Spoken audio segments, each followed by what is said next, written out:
ColRegs, the international regulations for preventing collisions at sea, set out the conduct of vessels in any condition of visibility in sight of each other and also in restricted visibility. Today I will talk to you about the ColRegs for vessels in sight of each other in good visibility, i.e. not affected by bad weather or nighttime. Failure to comply with ColRegs carries a penalty of 2 years in prison and or an unlimited fine, depending on the severity of the breach of the rules. You cannot plead ignorance of ColRegs as your defence. Rule 1 states these rules apply to all vessels on the high seas and on waters connected therewith, that is navigable by seagoing vessels. Rule 17 states it is every mariner's responsibility to avoid collisions, regardless of who is the stand-on vessel. No vessel has absolute right of way under the ColRegs. There is the stand-on vessel and the give-way vessel. But there are times that the stand-on vessel is required to take evasive manoeuvres to avoid a collision.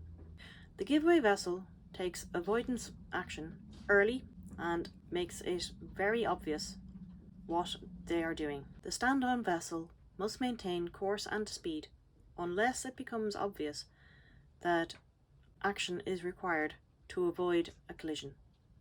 This chart is very useful for giving a quick synopsis of the ColRegs. It is your responsibility to keep an excellent lookout at all times, by sight and by hearing.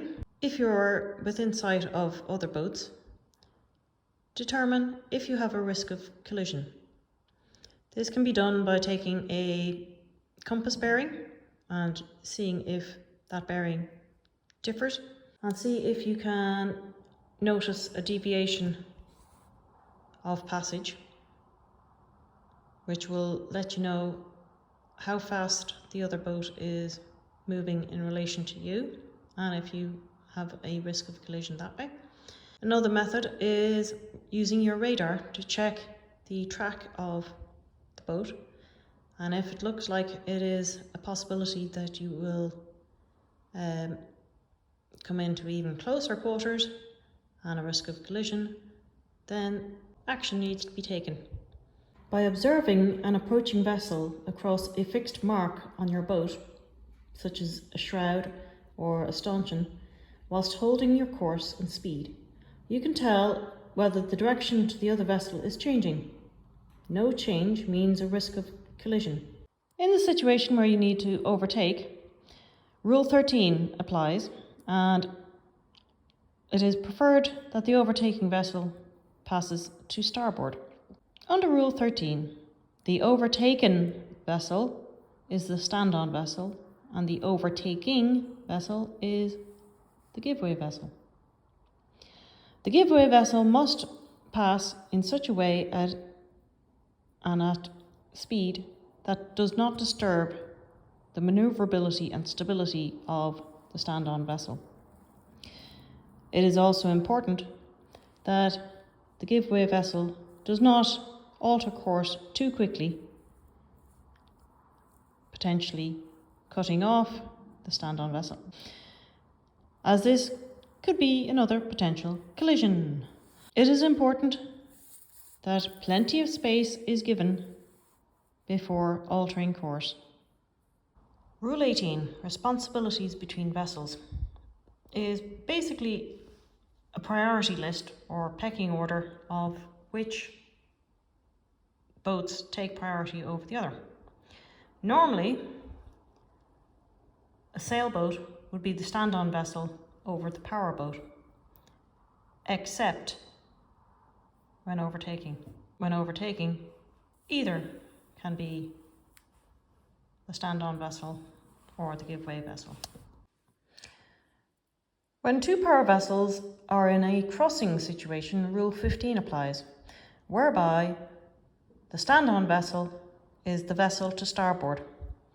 So the give-way vessel must alter course to starboard and pass behind the stand-on vessel.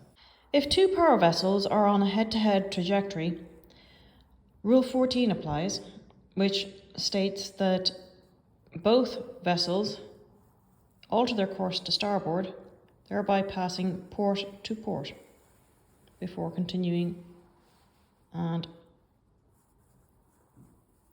returning to their original trajectory.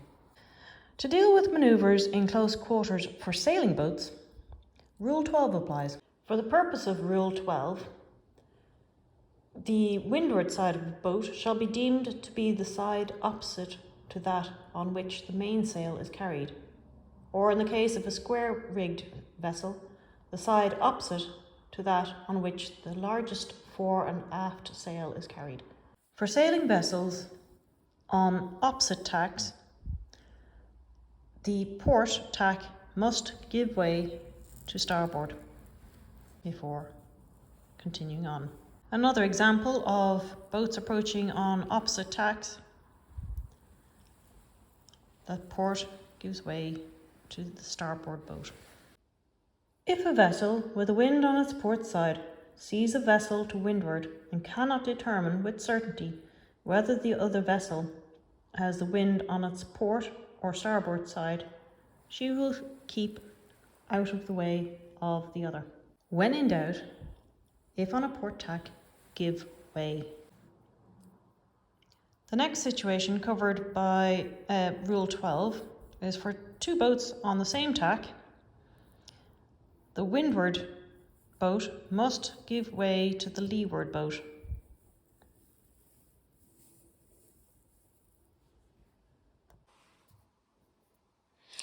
Under Rule 18, which covers the responsibilities between vessels, except where Rules 9, 10 and 13 otherwise require, a power-driven vessel underway shall keep out of the way of a vessel not under command, a vessel restricted in her ability to manoeuvre, a vessel engaged in fishing, and a sailing vessel.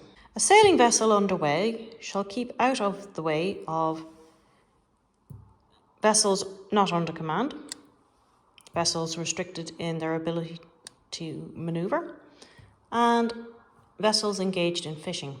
A fishing vessel, when underway, shall as far as possible keep out of the way of a boat not under command or restricted in its manoeuvres. Any vessel other than a vessel not under command or a vessel restricted in her ability to manoeuvre shall avoid impeding the safe passage of the vessel constrained by her draft, exhibiting the signals in Rule 28. 3 red round lights in a vertical line or a cylinder.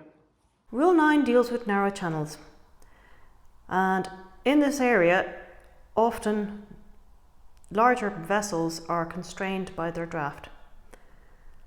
They are not able to move as freely as sail or smaller power vessels. Smaller vessels should keep to starboard in the channel and not impede larger powerful vessels such as cargo ships and other commercial traffic. Sometimes it is necessary for a smaller ship to travel outside of a buoyed channel in order to avoid larger traffic. Providing, of course, it is safe to do so and they have the required draft for their vessel. Under normal circumstances, power would give way to sail. However, there is the exception when it comes to narrow channels and the TSS. In this case, sail must give way to power. In areas of narrow channels and TSSs, sailboats must give way to the power boats because generally these are larger vessels which are constrained by draft, and sailboats are more manoeuvrable and can get out of the way quicker. Rule 10 deals with traffic separation schemes, or TSS as they're often known. On the chart they are marked in magenta, and TSSs were set up in the 1970s, Dover Strait being the first one, and within its first year of operation, collisions had decreased by 75%. That is amazing. Rule 10 does not relieve any vessel of its obligation under any other rule. I'll go into more detail about traffic separation schemes in another video. But basically, they are used in areas of high density traffic, such as coming into a port or going through a strait, such as the Dover Strait. The TSS is an extremely regulated area of the sea, and it is important that you really know the ColRegs for the TSS. Yachts in particular should pay attention to Rule 10C, which encourages them to get across the TSS as quickly as possible. If you are sailing and your speed drops below 3 knots, it is imperative that you put on the motor and get across as quickly as possible before you cause an impediment or collision in the TSS.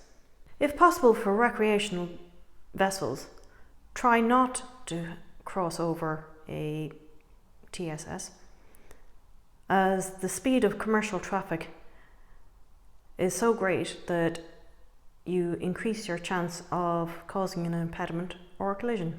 Crossing a TSS is not frowned upon, but it is preferred that if you have to do it, that you do it as quickly as you possibly can. When crossing a TSS, it is the heading, not ground track, which must be at right angles.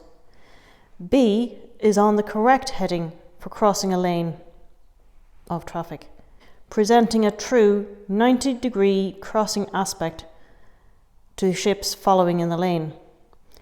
This provides the largest aspect of a vessel. A, although following a ground track at 90 degrees to the lane, it is not heading at 90 degrees.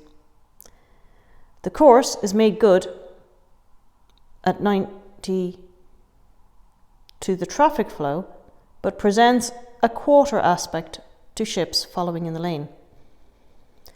B is the faster route than A.